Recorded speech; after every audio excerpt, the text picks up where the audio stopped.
It's episode 1275, and it's the Relevant Podcast here in Orlando. I'm your host, Cameron Strang. Joining me from Loverland, Virginia is Jesse Carey. Hello, hello. From Nashville, our managing editor downtown, Emily Brown. Hey, y'all.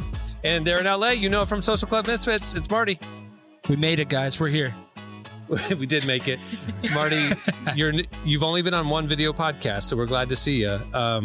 It's good to be back. I think Marty or Jesse didn't get the memo that we're wearing hats today. Jesse, you more than anybody need a hat today. I desperately need a hat. I know it's been. Never seen you without a hat. Every time I look on Zoom, I'm like, I really need a haircut. I don't know about you guys. I just don't like the process of getting haircuts for a number of reasons. It's very disruptive to my schedule. What? Which I'm a free flowing guy. I don't like appointments. You know, I feel pinned down. I feel pinned down with appointments. You know, that's your. Where do you go get a haircut? Also, because that's a question. I don't know. Like, where does a white guy get a haircut? I know it sounds weird to say, but I have no idea. Yeah. Like, yeah. I'm glad you brought that up, Marty, because there's a number of options for us. We're people with this America is built around accommodating white men. Yeah. The needs of white men. I just don't know. I've only been to Dominican or Puerto Rican barbershops. I don't even know where my dad gets his haircut. So yeah, help us out. Well, I'll just say this: like, there are like the strip mall options, which are often convenient these days.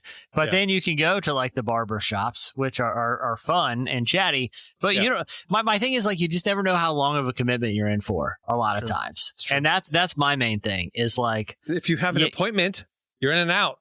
Like you know exactly how long it's going to take. But here's the other thing too. I don't like the bib situation. I get very hot in there. What? Like I feel like they need to be better ventilated. Sometimes I get sweaty and I'm like, it's just unpleasant. Where are you going? They are thin sheer fabric that barely weigh anything. It's like the dentist when you go to like weighted blanket to get like an X-ray. That's what he wears when he gets a haircut. Also, sorry, are they not only like 20 minutes for a guy's haircut? All of the reasons I think excruciating 20 minutes. Excruciating. No, I've been getting haircuts my whole life. Minimum, like I think the shortest haircut I've ever gotten, I was still in the chair for an hour. Yeah, mine's an hour. It's very unpleasant. A diva. It's very unpleasant. I don't go to Supercuts. I go to like the fancy places. I have gone to the fancy, the head massages and stuff. The salon. I've gone to all of them. I run into the same problem at each, which is like I said. Obviously, you get on my off time. I don't like to have anything scheduled. I'm liquid. Okay, I like to go with the wind. All right, I get a text like, "Hey, you want to go to this? Yeah, man, let's do it." I got nothing booked. When I got something booked, it hangs over my head all day. It's like, well, it's right in the middle of the day. I got a 2:00 hair appointment, so my whole day's all jammed up. That's my thing. I know. It's like, well, I got to be there, and then I can't go anywhere right from there and be all itchy. You got to take a quick rinse off. The whole day's ruined. It depends on where you get your haircut. Nice barbershop. I don't think you should be itchy. I'm not going home itchy. You're going in, they go, go, and they push you out the door like a conveyor belt. Yeah, that's what I want. That's what I want. Supercuts or sports clips sometimes can go really quick. You know, do you have like a certain like one person you go to see or no? Okay, they always there's your ask issue. me. There's your issue. Yeah. I say first available. Available. That's please. why you're wearing hats all the time. You have to make sure that you 60-year-old lady that just got out of her hair school. Rehab. You know, I don't mind, dude. Maybe both. Rehab. You ain't learning on my head. Yeah, I'm good. I don't care. They got to learn somehow. You know, just get me in and out. I got places to be. You should go to the school. You can get that haircut very quickly. Oh yeah, probably. It's like $1 discount. Yeah, it literally is like a $2 haircut. Yeah. I mean, they do like a cool design in your head, but it'll be like way cheaper. So. Yeah, and you're the first like non-mannequin head that they've done. Yeah, it's always and they're holding shaking their stuff like as this. What would you guys do in this situation? As the stylist is cutting, she nicked herself. Okay, Ooh, her own self. Okay, yes, with scissors or with the clippers. Oh, yeah. And, you know, she's trying to ascertain how much damage it is. And let's just say she needed bandages mid-haircut, but the damage is already done. Okay? You get what I'm saying? Like, wait, bandages for you or for her? No, for her hand. There's blood all over everywhere. Yeah, in my hair. And so at that point, Are you getting a free shampoo? Are you getting a free shampoo to get the blood out of your hair? I was kind of just like, I got to get out of here as quickly as possible. Yeah. Do I tip? Like that? Like, Do I tip? I don't know. Yeah. Like, what do I do in the, I being honest with you, being on the road for over 15 years, I've seen my fair share of barbers, but I could tell you who has true strength, true leadership, true just skills to advance our culture. Those are the people who in the middle of the haircut are getting a bad haircut and say, stop, you're not doing a good job. That takes a lot of, it takes a lot of guff. You've seen that happen. I've never seen that happen. I've done it happen, and only reason why, because I've seen Fern do it so many times in my band. Fern will be like, no, you're not good. Next. And like, wait. I feel like so you don't stop and factual. Then offer feedback. I have actually video of it. Get it better. You say you're fired, bring in somebody else. Yeah, you're done. It's like you're done. It's like a speed dating reality show. Yes, like it is. Yeah. I have a video of a famous Who gets barber. paid? Well, I don't know. I don't think the anyone person who gets paid. finishes the cut or the beginning of the cut. We're splitting it, but what's it called? I have video of a famous barber, and Fern is getting a haircut, and the guy did something he didn't like, and he went, "Stop! You're not. You don't got it. You don't have it." And the guy's like, and it's on video, and he's like, "You don't have it." And the guy just didn't know what to do. So, the head of the barbershop came over and finished the haircut for Fern. And then he would just, pay the guy, walked out. And it was like a weird, it's always like that parent, when you're watching your dad like yell at somebody and you're like, sorry, like I'm just my stomach hurts. That is the most insane thing. Yeah. It's like, I could give you the feedback that we didn't quite land where I wanted it to be. Yeah. But I'll just put on a hat for a couple of weeks and then go get a regular cut with somebody else. I'm not going to like destroy their life and career. Sometimes you have to. Wow. He's like the Gordon Ramsay of haircut. Yeah. He's the Hell's Kitchen. Yeah. He'll be like barbers are crying in the corner. Yeah. Seriously, the worst thing about it is when you see someone do that and they're like, I've been getting a haircut for 40 years. This is the first time. And then the person who's cutting your hair is like, okay. So I've done it before where somebody first, as soon as I moved to California, I even took pictures of it, sent it to my friends. My hair was so bad that I literally, he was like, hey, do you want to book next month's appointment? And I said, I will never come back here ever again. I go, God bless you, brother, but you do not know how to handle Italian wavy hair. He was Korean too. So I'm like thinking, because they have different hair. I know it's like in the realm of racism or I don't know, but it just, I don't think he had it. I just don't think he had it. I wonder how many like careers Fern has just ended. Like they're like they just lost their caterers, like, barbers, drivers. Yeah, that's what I want to know. Is it just barbers, or will he tell everyone you're not doing a good job? He'll stop you in the middle of you working, and he'll tell you no. Like there's been times where, like when we were in LA a couple years ago, we were doing an interview in a podcast. And it was like early podcasting years. That'd be 2018. And I remember it was Carl Lentz had just done an interview in 60 Minutes. And, they always try to sneak in at that time. Like, what do you think about gay marriage? What do you think about, they always try to get Christians.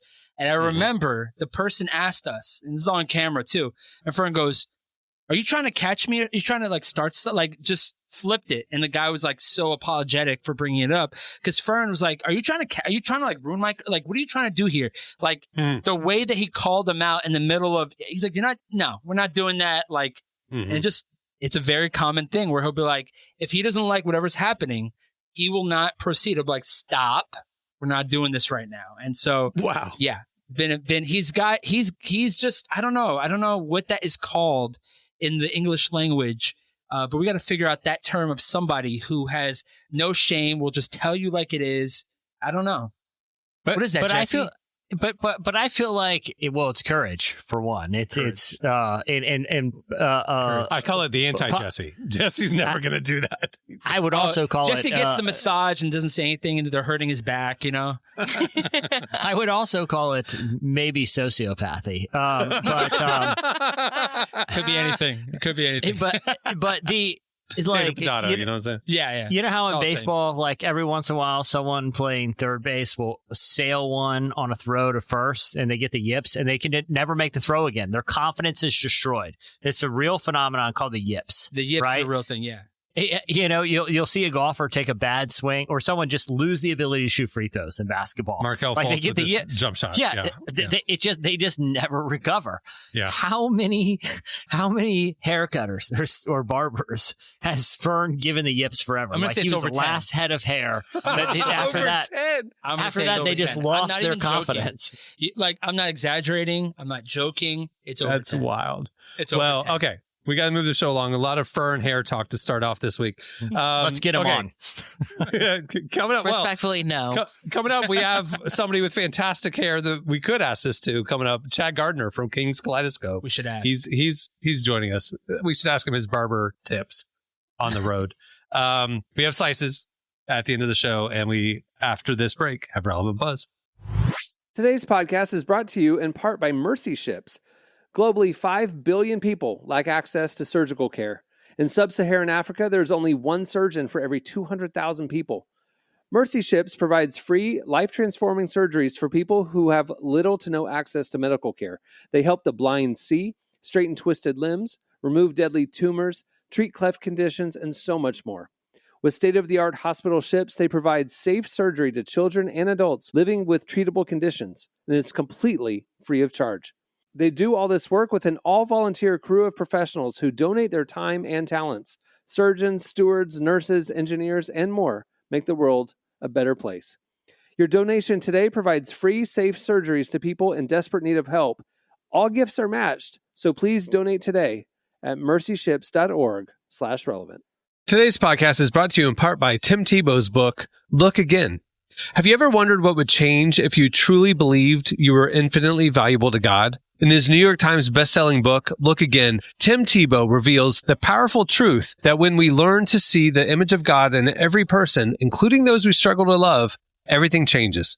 Tebow shares incredible stories from his work with people the world often overlooks, and it will challenge you to stand up to the lies, rediscover the worth that everyone has, and impact the world for good. Find Look Again by Tim Tebow, available now wherever books are sold. Okay, it's time for Relevant Buzz. Tell us what's happening at the intersection of faith and culture this week, Emily. First thing I want to talk about is the ongoing SNAP funding freeze that's happening. There are currently 42 million Americans facing a food crisis right now, including 16 million children. And a lot of Christians are wondering, what can we do to help? When we posted about this on Instagram, it was really interesting to watch the comment section because people have a lot of thoughts about, is this something the government should handle? Is this something the churches should handle? And so I went and spoke with the managing director for Bread for the World, a woman named Heather Taylor. And she said the answer is really both. So donations to food pantries, obviously a good thing, but there is just simply no way that they will fill the gap that is needed. This is a quote from her. This is only a temporary fix that doesn't meet the full need. Charities can't make up the billions in support that SNAP provides every month. That's the interesting thing is like the arguments we were seeing is a lot of fiscal conservative, small government people were saying, you know, if you're a Christian, Jesus said that Christians should be the one caring for the poor. And we shouldn't expect our government to spend our dollars to do charitable, blah, blah, blah.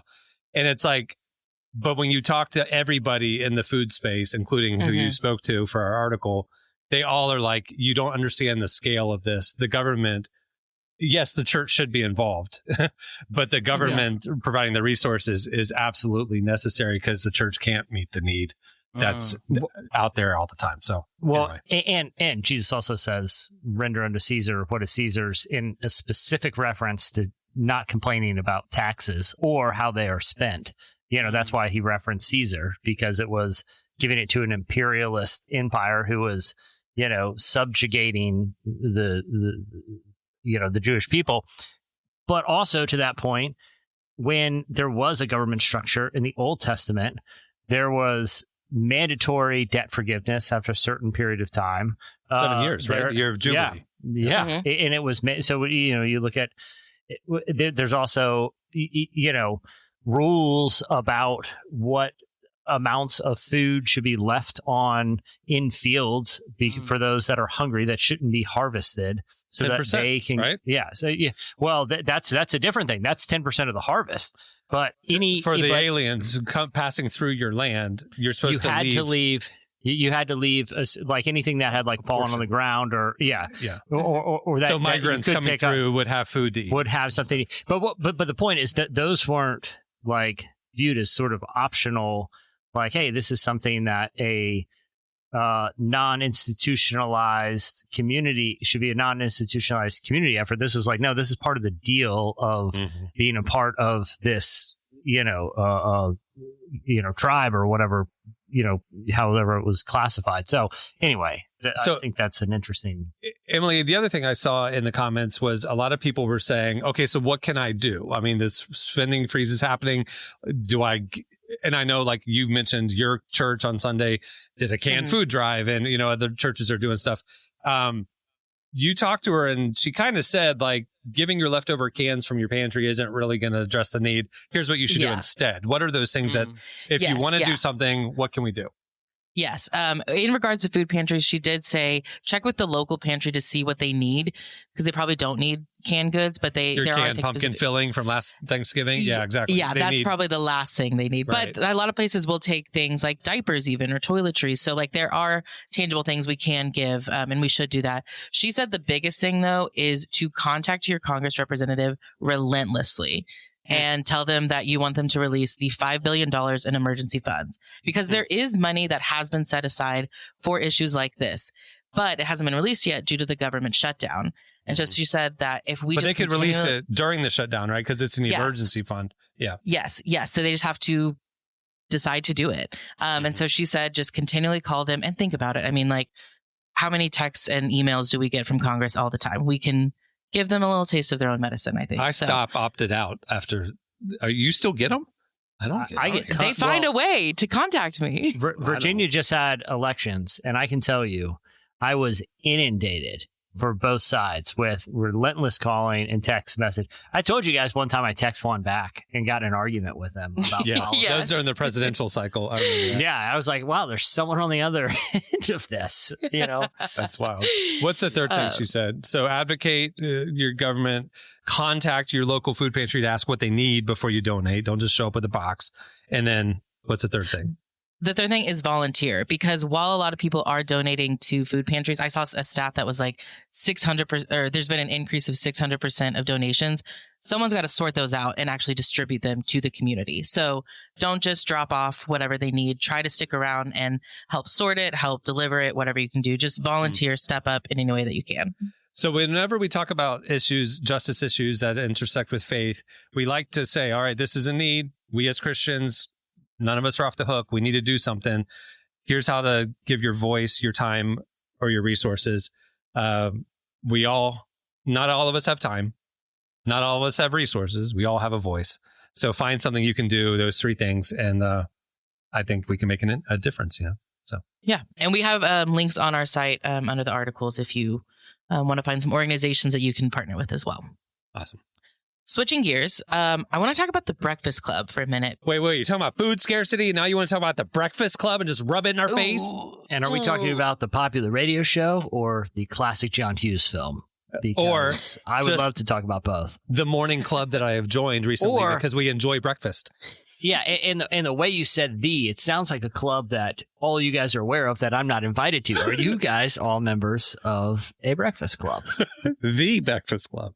We're talking about the radio show. Go ahead. Yes. Charlemagne the God, national radio show. All right, go ahead. Yes, yeah. I don't know if y'all have noticed, they've been bringing on a lot of like people in the faith space over the last few months.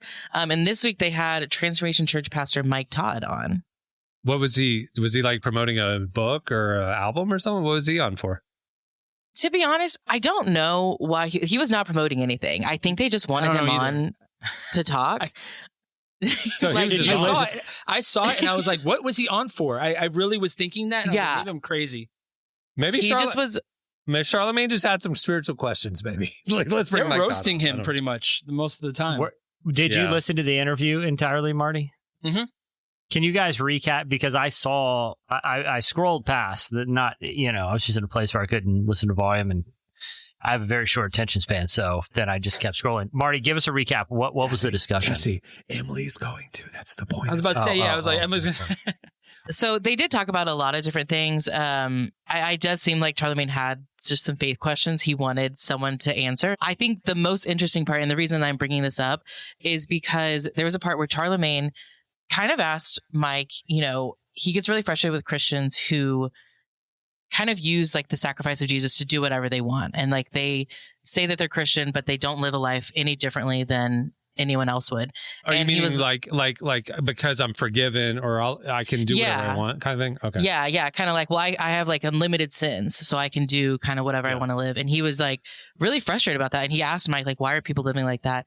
And I really appreciated Mike's response. So I'm going to play the clip so you can hear. Because I've been having this conversation a lot lately. And I've always felt like this my whole life.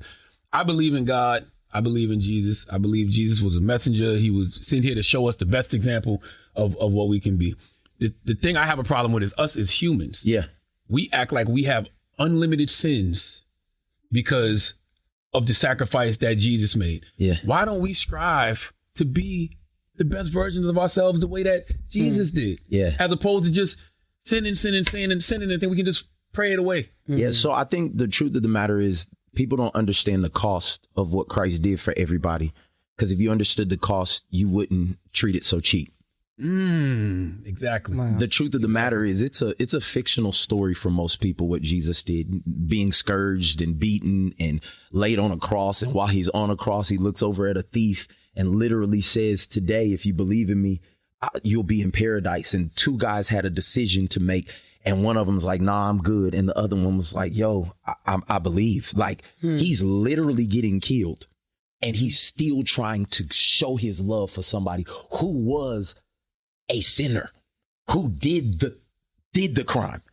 And so a lot of people, they don't understand how much it costs.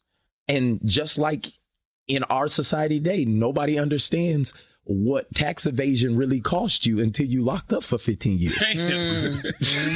Like, I mean, it's the human nature to you don't know what cheating on your spouse cost until you have to see your kids on visits. That's right. That are supervised. You're right. Yeah. We try to romanticize how much things cost, but really it costs a lot more. And so that's why there's a scripture in Galatians that talks about, so now that we've received this beautiful grace, do we keep going on in sin? And it says, of course not. He was like, we don't keep doing the thing that he rescued us from. We got to change in our conduct, in our act, in our love. And that's why the fruit of the Spirit should be love, joy, peace, patience, kindness, gentleness, self-control. That's what we're actually supposed to be displaying. But it's hard to display that when you think that what happened was a fairy tale or was something back in the day. It's just an historic fact instead of the greatest act of love that we've ever seen. Yeah, when they say the best apology is change behavior, I believe the best form of repentance is change behavior. You're talking big. You're talking big right there. Because repent is not a church word. It just means to turn. That's what repent means. And so a lot of people say sorry, but they don't turn. A lot of people repent in their heart, but they didn't turn. You gone to the altar, you pray, Lord, if you save me out of this, I promise I'll never smoke that, and I'll never shoot that, and I'll never do that. And as soon as you get saved, you right back in the same. So you didn't repent. You just said, I'm sorry. But it's not until you start going a different direction that there's actual repentance. And that's where what you're saying, the change behavior, that's really the modification we all have to make to actually line up with, I think, the plan and the will of God for all of our lives. Yeah. What he had to say. I just appreciate that he was pretty much just presenting the gospel on the Breakfast Club. They also roasted him for his outfits and stuff. So, They I mean, did. it Which wasn't he all handled just well. the gospel. He did handle well. Yeah. I What love was his response? What was the exchange, Marty? Break that down. I'm kind of curious. All right, real quick. So there's a picture going viral of him. He's wearing this it's like a high waisted yellow leather jacket, short sleeve. And he's got a black outfit on and he's got these boots and the boots are like crocodile yellow. And so they were like making fun of him. They're like, is this how a pastor should dress? And Charlemagne's basically just making fun of him. He's like, you've got childbearing hips, like you shouldn't be wearing that. But it got personal quick. Very quick. Very He does quick. have childbearing hips. Yeah, he does. He's got childbearing hips. But I never thought that was of that old. one, right? Yeah, that was old Mike Todd too. Mike Todd now is like a medium. He's like flat. I mean, like he's a brick house. He's huge now. And so, he's talking about his body type. We need to have him on and talk about workout tips. No, we need to let him defend himself. He's incredible. No, I think that when I see Mike Todd on any talk show, I always feel like he's going to preach the gospel and he's going to share the message of hope. So I love Mike Todd. But he was just defending these outfit choices and stuff. And, people do have a problem with the way he dresses. And he was like, to be honest with you, no one had a problem with me when I was like dressing like a slob and just didn't really care about my outfit. But once I started actually dressing a certain type of way, that's when the comments started. And, he's like, the bigger I get, the more I just am going to run into those comments. It's just a part of, having a public platform. And so he kind of just chalked it up to that. Well, there you go.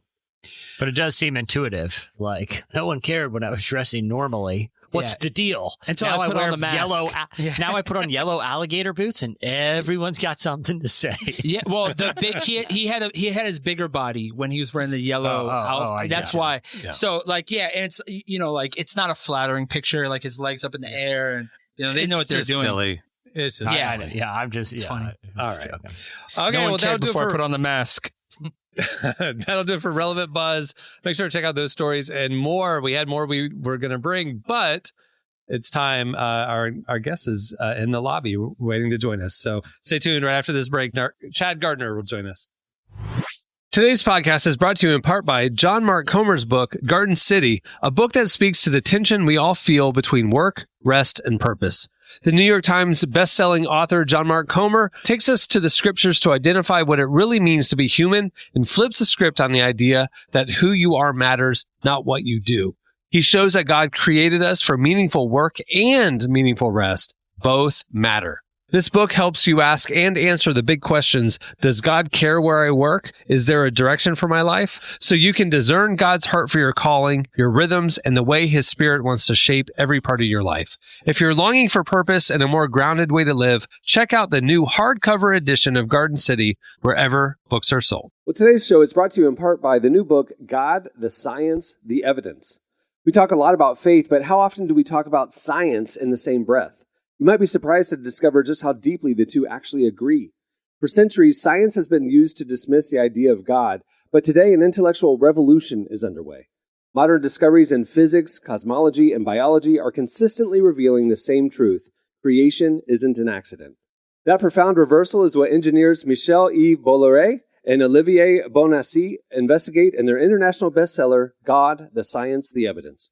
This book is a rigorous, evidence-based critique of materialism, inviting you to explore over a dozen scientific, philosophical, and historical domains. It shows that what was once seemed impossible, that science could point to a creator, is now supported by a vast and convergent body of evidence. With over 400,000 copies sold in Europe, this book is sparking a global debate.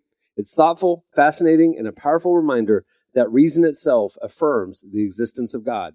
Learn more and find out where you can purchase your copy today by visiting godthesciencetheevidence.com. Today's podcast is brought to you in part by Erwin McManus's book, The Barbarian Way. Some books don't just inspire you, they confront you. The Barbarian Way, now celebrating its 20th anniversary, is one of those books. If you felt the pull of God towards something deeper and wilder than the safe, predictable version of faith that we settle for, McManus reminds us that following Jesus was never meant to be tame. It's meant to awaken courage, passion, and purpose God placed inside us. He draws from the wild stories of Abel, Noah, Moses, Rahab, and others to remind us that following God wasn't meant to be tame. Safe faith isn't working. Step into the story God is writing for you. Choose passion, choose boldness, choose the Barbarian Way. Available now wherever books are sold. All right, well, our guest today is Chad Gardner from Kings Kaleidoscope. Kings is one of our favorite groups. They're experimental and awesome and always blow us away. They're releasing a new album, Asaph's Arrows 2, this Friday. So we wanted to hear all about it. So welcome to the show, Chad. Thanks for having me. You guys are like, Marty, you know Chad, right? I've never met him before, but Are you serious? Andy, all of my friends. Yeah, I never met him before. Mutual friends everywhere. That's crazy. I'm glad we can make this connection happen. Well, Marty is from Social Club Misfits. He's a fantastic artist himself. You should be friends with him. Collaborate. There you go. This is a dream rotation, guys. Just kidding. Sorry. Hey, tell us about the new project. It's like the hymns thing you guys are remaking, right? Is it that? Yeah, totally. So, I mean, before we were ever like in quotes, a band. I worked at a church, 21, 22 years old. And that's where the name King's Kaleidoscope started. We were doing hymn arrangements in Seattle. And, we eventually started making albums and touring, and I left that kind of worship director job. But those hymns that we arranged, and we only put out 4 during that time period, they just, people still have always loved them. And so, to be honest, I'm kind of toying with my artistic integrity a little bit with this project, because for a long time we tried to kind of get away from that. It was kind of like, okay, we've made all these albums we're really proud of, but for some reason, Come Thou Fount of Every Blessing, this arrangement from when I'm like 23 years old, like I don't know if it's just like the Spotify algorithm likes it and like all these like, pre-post church playlists or whatever, but it's like people still really like that. Like, and so it was kind of a long road to challenge myself with like the gifting that God's given me to be like, I can write all this self-narrative sort of modern psalm type lyrics for King's Kaleidoscope, but what is it that like my mom and her friends just really want to hear me sing Come Thou Fount of Every Blessing? and can I like grow up and mature and humble myself enough to kind of like serve all the maybe people that aren't even really King's Kaleidoscope fans with more hymn arrangements like this. And so we've kind of come back around to that full circle about it. We've been a band for just over a decade now. And so we're cranking out new hymn arrangements, and we're going to keep doing it. This is just the first batch. Yeah, that's such a cool project, because there is a timelessness about hymns, and they seem to lend themselves to interesting arrangements just because of they have like such a kind of refined structure. Yep. But totally. But the one thing about your music, I've always enjoyed it. Kind of keeps people guessing in terms of like new sounds that are incorporated. What have you been listening to lately that you feel like has influenced how you approach the arrangements of these songs? Lots of glockenspiel. Oh man, yeah, lots of glockenspiel. I mean, that's a great question. I don't know if there's necessarily correlating music I've been listening to into these arrangements. Like I said, this process has been sort of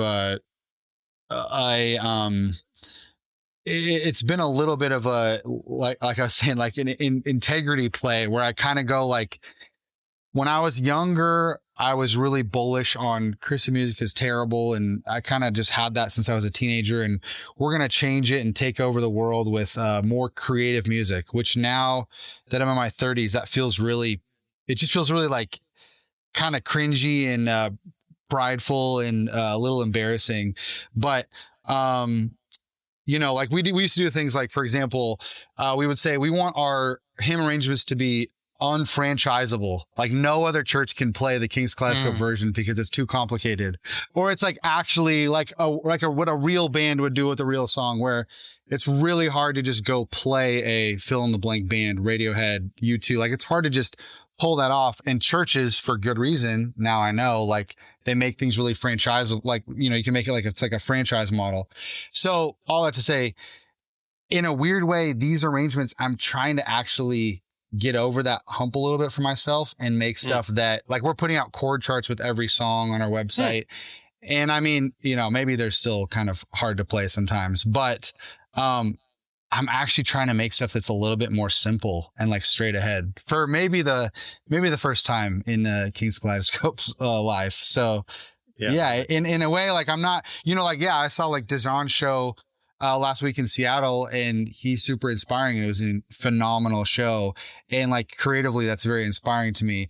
But I'm not necessarily like trying to just force feed that creative inspiration into our like Twyla Paris cover from Lamb of God or whatever. Lamb of God, you should bring that back. That's what we did. We did that. We're doing that. One's on the album, actually. Yeah, it is. Is it really? Yeah, dude, that's what we need to Paris, do. Baby. Forget hymns. We need to bring back the 70s and 80s, orchestra music. We're doing some of all of it. They're not on this first batch, Asaph Sarah's 2, but eventually there'll be like probably a third, and who knows how many more collections we'll do like this. But we're also going to try to do like some gospel covers. The only problem is like that whole amazing genre of music, you really need a choir. And like, we don't have a choir, you know, so, but yeah. Yeah.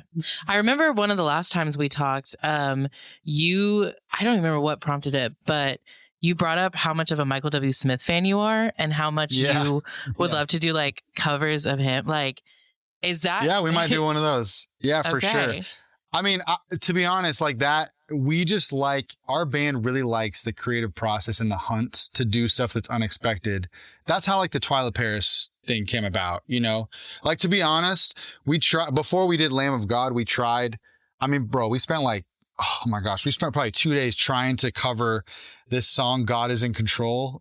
And she just curb stomped us. We could not figure out the arrangement at all. Like we couldn't make it our own. We couldn't do it. So she won that round, but we got Lamb of God. We figured that one out. You need to do El Shaddai by Amy Grant, 1982. Yeah, totally. That's there you go. I could hear you guys doing that. That'd be amazing. Yeah, anyway, for sure. I'm into it. I was going to say, what is the selection process look like? Because if I'm just running back, because, you know, if you're looking at just not church staples with the classic hymns, but you're looking at like old, like Assemblies of God bangers, you know, you're looking at Ancient of Days and, you know, Hosanna and all that. Bring back some Ron Canoli. Let's go. Yeah. What was the filter for what you wanted to incorporate here?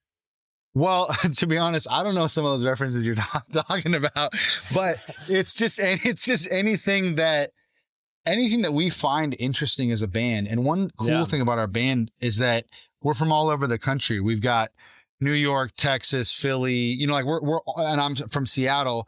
And everybody's had such a different church upbringing. So like we're starting with this kind of certain, you know, more like just on the nose hymns, Amazing Grace, It Is Well. You know, but also like the pool that we're interested in that we just have like kind of on our whiteboard is pretty diverse. And so we're just going to kind of keep running with it. Love it. You know, to get back to that thing I was saying about like our fans growing with our narrative and us not really knowing like if our fans really like the hymns or if that's just a whole different group of people. The other thing we're doing is that on all the DSPs, Spotify, Apple Music, all that, King's Kaleidoscope Hymns is just now its own channel. And it's only all that church music. So it really actually is helpful because we can kind of gauge, like, you know, is that audience sort of a slightly different audience than an audience that would come to a King's Kaleidoscope show, and not be frustrated about it, but just go, all right, cool. Let's just keep feeding arrangements into that lane because there's people out there that really are blessed by it. So do you see like literally having two different shows, two different fan bases? You're putting out King's Kaleidoscope music and you're putting out hymns music, and then you do a hymns concert and you do a regular King's Kaleidoscope concert separately, or are you going to blend it all into one experience? I think there's for sure overlap. But I think there is room for that in the future. Like our band has really been craving, because we live all over the country, we've kind of been craving some kind of like a church residency or like a worship residency where we could just lead worship somewhere all for the same like month or two. Like, could we all come together at some church somewhere and just arrange music every week, play twice a week? Like that kind of an idea is really exciting for us. And that would definitely be something that's very different than our normal, you know, album tour cycle. Yeah. I love that. Any pastors listening, they're available. Yeah. You want to bring Joel Osteen, pick up the phone. Yeah, Joel Osteen. That's, Can you imagine small. King's Kaleidoscope? King's Kaleidoscope leading that choir Joel Osteen behind search for 2 months. Dude, I'll take. Dude, if we could go there and arrange his orchestra and choir every week, let's do it. That sounds fun. That'd be sick. I think it's awesome you're doing the hymn thing. I'm also impressed too, because like when my church will do hymns at the holidays or whatever, and they put them up on the projector and you're singing along, it's like, dude, there are a lot of words in these things, man. Like I'm reading them and I can barely keep up. So memorizing hymns from like the 1700s, you know, it's sometimes put words that really are lyrical words in the songs back then. Like you read the hymn, and it's like incorruptible. Yeah, you're like, okay, how do I feel? The bridge is just incorruptible. Okay. It gets a little rough. It gets a little rough. Yeah. Back to when I was, in my early 20s as a worship director and I first started doing this. And like I said, we were trying to make arrangements that nobody else could pull off at their churches just to, I don't know, be that way. The other rule we had was no sheet music on stage.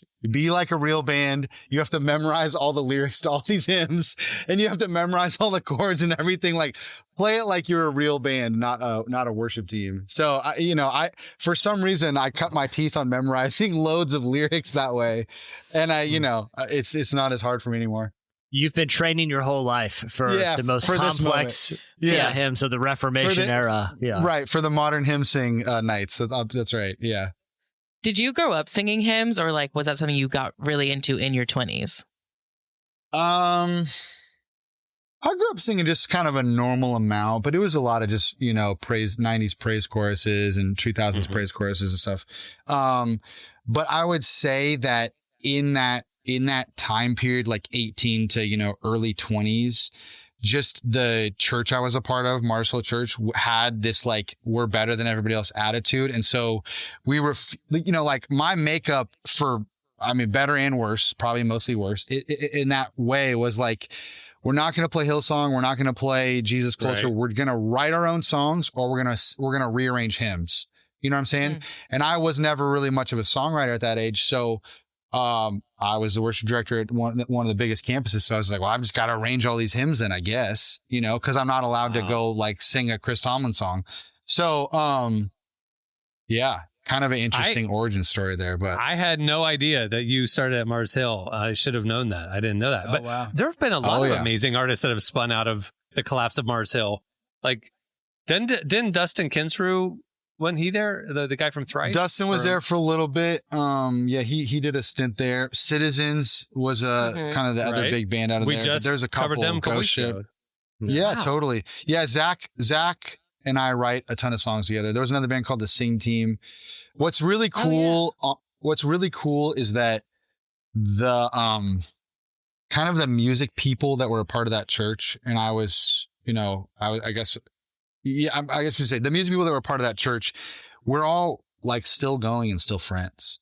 And so, when that church collapsed, it's kind of interesting. Tooth and Nail they're a record label. They bought out kind of all those just church EPs we were doing for the church. We weren't trying to be real bands. We were just making albums for the church or EPs. They bought it out and they retitled that label, Gospel Song Records.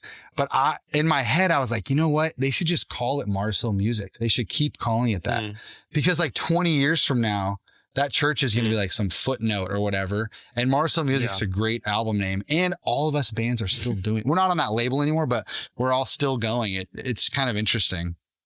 We're like the concrete, the rose that grew out of the concrete kind of deal. Yeah. That's cool. It's kind of interesting. Exactly. That's a good way to put it. It kind of trips me up that we're the only public facing remnant of that's still I know Mark's going crazy now, but you know what I mean? We're kind of just still now cruising, Tom McDonald does his worship on Sunday. The MAGA rapper, he does their stuff. Oh, I think now. I'm just I don't know who that is. I'm glad I don't know who that is. Look up Tom McDonald. He's you just told tens of thousands of people that hundreds of thousands of people are going to be upset. Yeah, don't look him up. Anyway. All right, Chad. Asaph's Arrows 2 dropping on Friday. Everybody go check it out. Love seeing the stuff you're putting online and all the videos and the visuals are just epic and stuff. So thanks for joining us today, man. Yeah, thanks so much for having me. Okay, all right, stay tuned. Up next, it's Slices. Thanks, peace. Well, today's podcast is brought to you in part by the new book, Confessions of a Christian Alcoholic. Author Jonathan Seidel knows firsthand how even believers can get stuck in shame and destructive habits, especially when it comes to one of society's biggest obsessions, alcohol. In Confessions of a Christian Alcoholic, he details his spiral into disordered drinking and shares the 4-step process he eventually used to break free. There's hope for alcoholics who become Christians and for Christians who become alcoholics. Find Confessions of a Christian Alcoholic wherever books are sold. What if you could change a child's life with just $10? Right now, thousands of vulnerable children in East Africa are suffering from jiggers. It's a painful, preventable parasite that burrows into their feet. Soul Hope is the only organization treating it through foot washing, medical care, and durable closed-toed shoes that protect kids long after treatment. $10 may not seem like much in today's world, but when we come together, those small gifts add up to big change. Join the 10 for 10 campaign. $10 protects 10 small toes. Visit soulhope.org/10 to give now. One small gift makes a big difference. Again, that's Soulhope, SOLE, hope.org/TEN. All right, it's time for Slices. What do you have, Jesse? All right. Well, there was recently a very big award ceremony to discover things that make people, this is from their website, laugh, then think. Okay? I really like... In that order. Yes. That's the tagline for our podcast. What are you talking about? I know. It's great. Now there's an award for it, but it has to have some sort of scientific application. It's called the Ig Nobel Prizes. And they basically... Ignoble is a word saying, like what does that mean? Ignoble means like bad, silly, not serious, right? Even the name, Cameron, makes you laugh. Ig Nobel. And then think. But ignoble is like a word. Anyway, go ahead. Sorry. I'm just trying to look break at that. smart people would think of that There's so many word. layers. There's so many layers to this. Yeah. Well, they award scientists for just interesting experiments that like whether foul spelling shoes influence not honorable in character or purpose. So bad. Like I hate to admit this. Cameron teaches me so many old timey words and phrases all the time. This is the one for the week. There you go. You know what? Chad knew it because it's featured in several hymns from the 1700s. It is probably. Yeah. Anyway, sorry, I didn't mean to interrupt you. Adversary. Y'all were looking at me like I was crazy. Defeat. Yes. You guys were looking at me like I was crazy. They're like, hey, their name is a play on words. And you're looking at me like, what idiot? And I'm like, no, I had to prove it is a real word. Okay. Sorry. Go ahead. All right. So some of the topics that people have been covering in these, and I don't have all of the outcomes. I have the outcome of the winner, but some of the studies like if bad smelling shoes influenced someone's experience using a shoe rack. Again, I don't really see how that wouldn't affect the experience. Smartphone use on the toilet and potential hemorrhoid risk, which I could see a connection there, I guess. Wait, what were the results of that one? Emily's like, you'd have to contact the Ignoble Society because they haven't released it. No, but the winner wanted to find out if painting cows with zebra-like stripes would prevent flies from biting them. In fact, it does. They got less fly bites. Now, the problem is it's pretty much a useless study because there's no way to scale this on a cattle farm. You can't just go out there and paint all the cows' stripes to prevent fly bites. But interesting research. Now, one of the experiments from a group from Europe, which it's not all that surprising as a European, just from what I understand about their culture. Drinking alcohol sometimes improves a person's ability to speak a foreign language, according to science. I believe that. I just like confidence. The confidence. I just like that one of the scientists is like probably home conducting research, and his wife's like, it's a weeknight. He's like, I have to do an important work here. It's for science. Yeah. He's like, it's like we're gonna find how much food and marijuana go together, and the scientist is like, all right, fine, I'll do it. Like, all right, sure, drinking, smoking, We've been posting about all these. We've been posting about all these people like embracing sobriety and stuff, and like, it's good. We're cheering them on, like Miley Cyrus a few weeks ago and stuff. Yeah, we played the clip.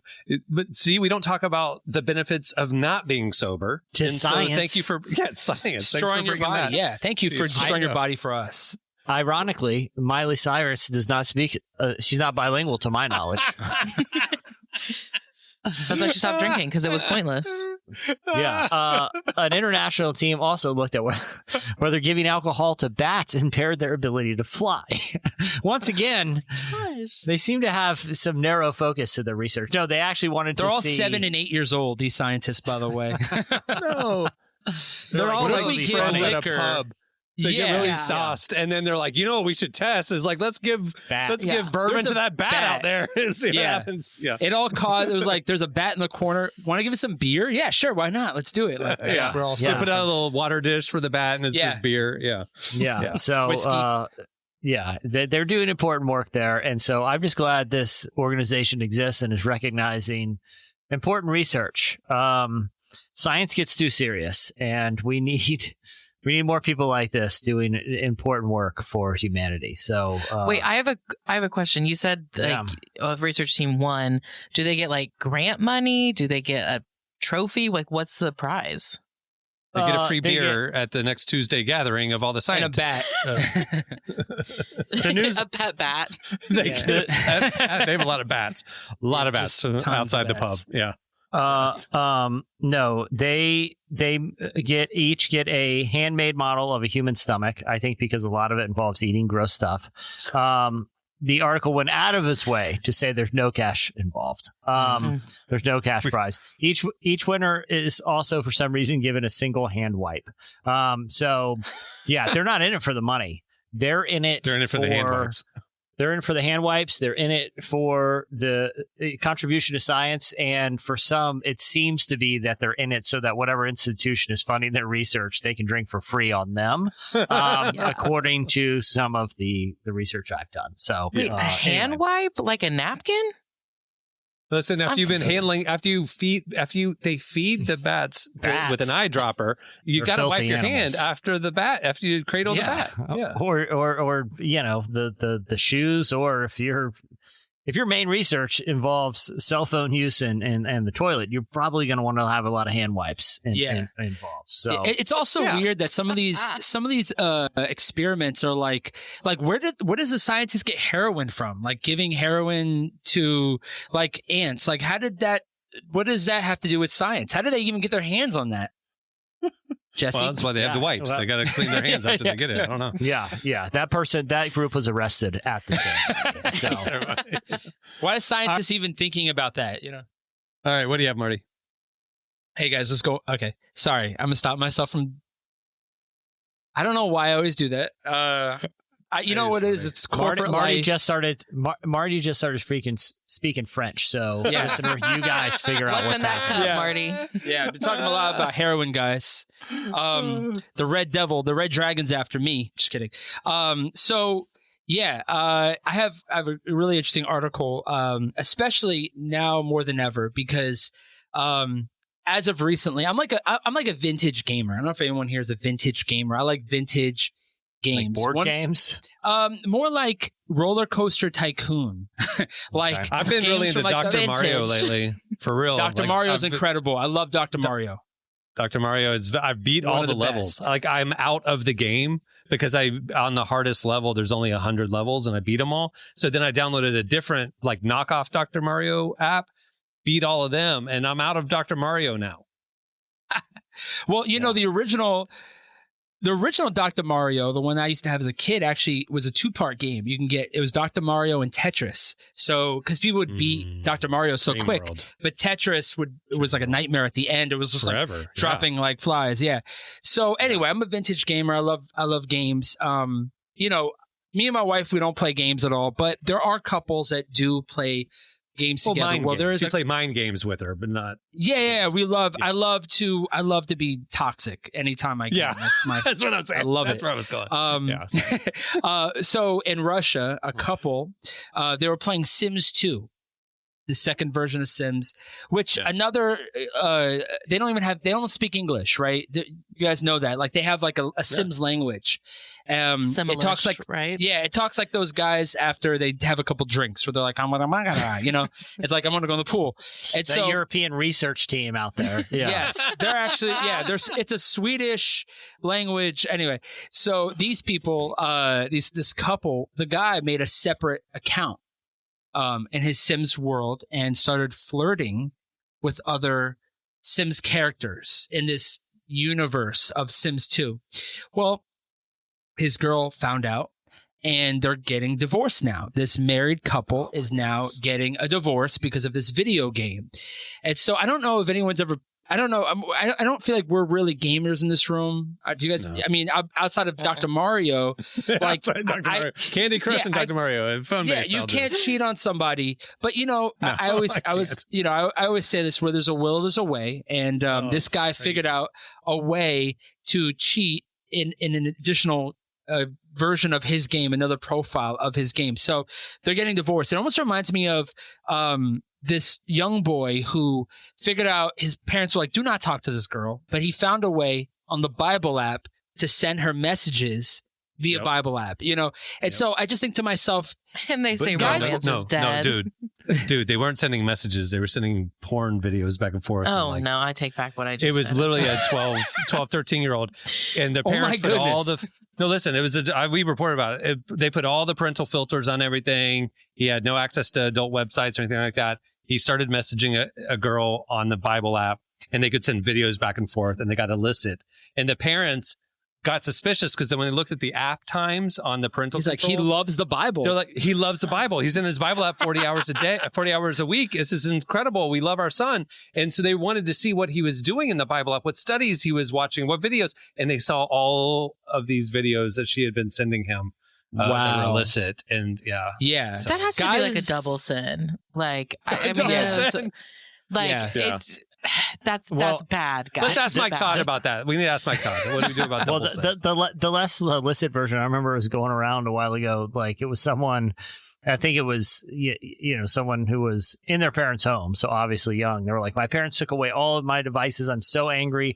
I'm tweeting from my Samsung smart fridge. Yes, I love that tweet. That's so amazing.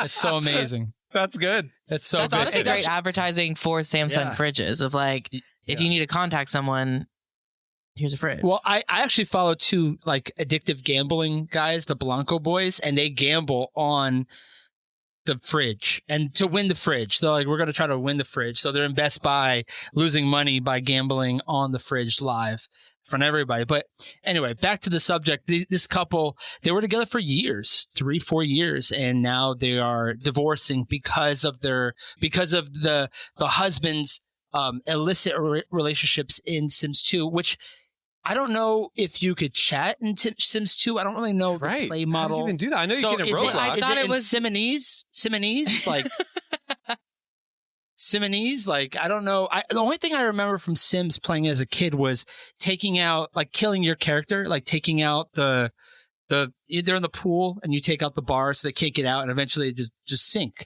That's as far as I would go. What? That's as far. No one did that. Marty's like, y'all never played Sims? I know exactly what you're talking about, Marty. Marty's you. Like, the only thing I remember dark. is the countless Sims I murdered via drowning. And if they did something their stupid, last utterance of Sims language before they perished. If they did something stupid, they're gone. They're gone. They're gonna get. Oh my God. You're like Vern. You would head them into the community pool and then just remove the ladder and they all drown. Yep, that's it. They all drown there. They all drown. There's also other ways to do it and stuff like that. I don't know why I just said that, but there are other ways. Yeah. Now I want to go check out. We're all going to be playing Sims as a company. But hey, maybe that's how we meet, Emily. You and I can meet people on the Sims. There you go. It's a new. Not if they're going to kill me. I know there's a girl single now who plays Sims 2. If you're interested, she's a part of the article. Kasaya from Russia would love to meet you now. That's hilarious. All right. Well, listen, we got to wrap slices there. We are out of time, everybody. That was a lot of fun with Chad today. It was cool. Go check out their new album, which is Asaph's Arrows 2. And every time I saw this name on the rundown, Asaph's Arrows, I got nervous. It's like Aesop Rocky, and I'm saying it wrong. Am I saying it correctly? Asaph? Is that the biblical? Yeah. Okay, good. Yeah. It is. There you go. But now I will be calling it Aesop Rocky's Arrows 2. Yeah. Aesop's Arrows 2 coming out this Friday. Marty, before we wrap, you need to tell everybody you just released last Friday, because it's coming out on Tuesday, a big new project. Please tell us about it. Wow. Thank you guys for giving this platform to do such a thing. So I started a label a couple years ago, 2 years ago, actually 1 year ago, technically. And so this is our sampler from the label. Every song on the project is from one of my artists and one of my producers that I've signed. I'm really excited about it because to be honest with you, when I first got saved, I my mom ran over my Dr. Dre 2001 and Limp Bizkit CDs and Eminem. She took me to the Christian bookstore, and I'd always get these samplers. They would always have like lamp mode sampler, or they would have like, certain labels would have this. And it was tradition, like Rockefeller Records had it. It was just a mainstream, just give a little, just the pink spoon, not the full sundae. And so this is what that is. This is just a showcasing of all my artists. It sounds incredible. You kind of will catch the culture of what we do, and it's doing really well. And we're excited about, I'm really excited about what God is doing in each one of my artists' life, because I'm seeing their confidence. I'm seeing them, like in our world, the best thing you could do is be a good dad.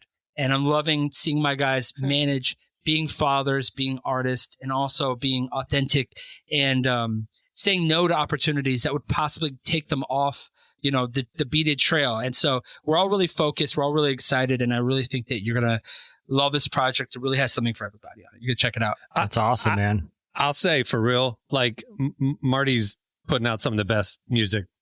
Cam always hypes me up. Right dude, Cam literally picks beats for me now at this point. Like I'm like, Cam, like he's literally one of my top 5 favorite artists. Yeah, he's incredible, and the label's incredible. The diversity of talent is incredible. Marty, I'll tell you offline. I just grabbed coffee with AO, the producer, the guy who does Cardi B, Beyonce, Megan Thee Stallion. He did WAP. He did, like all this stuff. He's a believer. And I'm putting him on to you. Like we're there at the place. I'm like pulling up stuff. I'm like playing it. Like he was blown away, dude. I'm telling you, Apollo is about to blow up. I can't wait for people to hear this project. So you're gonna make the Christian WAP song. Thank you guys for enjoing it. Can't wait. And I think that. Yeah, that's something we would do. But I think that, you have Reach Records, you have Indie Tribe, you have God Over Money, and now we want RMG. This Apollo, RMG as well. RMG is very important because there were actually an extension of RMG, but RMG Apollo is a thing. And, Derek is one of our mentors. I have one thing about my label is I'll have these guys talk to, and we'll have a meeting like this with somebody who could teach us like how to do our publishing. And so I don't want my guys at the label to just make good music. I want them also to understand the business. Because beyond me, I need them to learn how to fish. I don't want me to be the guy who is always providing opportunities. And so all of my guys are just ready to learn, and they're just hungry and excited. And that's the goal. Humble and hungry. Humble and hungry and talented. That helps too. And thankfully it does. Hard work always pays off. All right.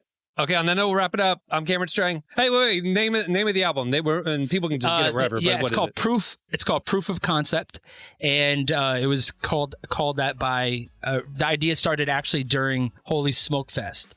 So we actually made it right after, like the Airbnb during Holy Smoke. It's called Proof of Concept, just to show people that this process, what we're doing, it works. We're gonna show you guys. So let's go. Proof of Concept's out now. Go check it out, everybody. All right, I'm Cameron Strang. I'm Jesse Carey. I'm Emily Brown. I'm Marty. We will see you next Tuesday. Hey, if you're watching this on YouTube, like, subscribe, tell your friends. Help us get word out about the video show. All right, thanks, guys. See you next week.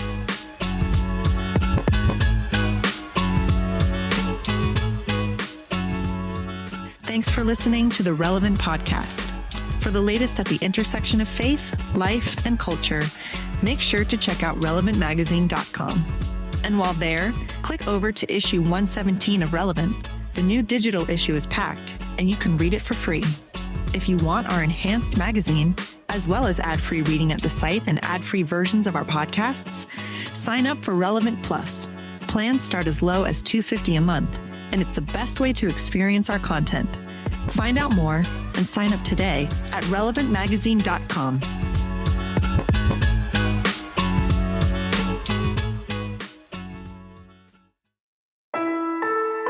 Relevant Podcast Network.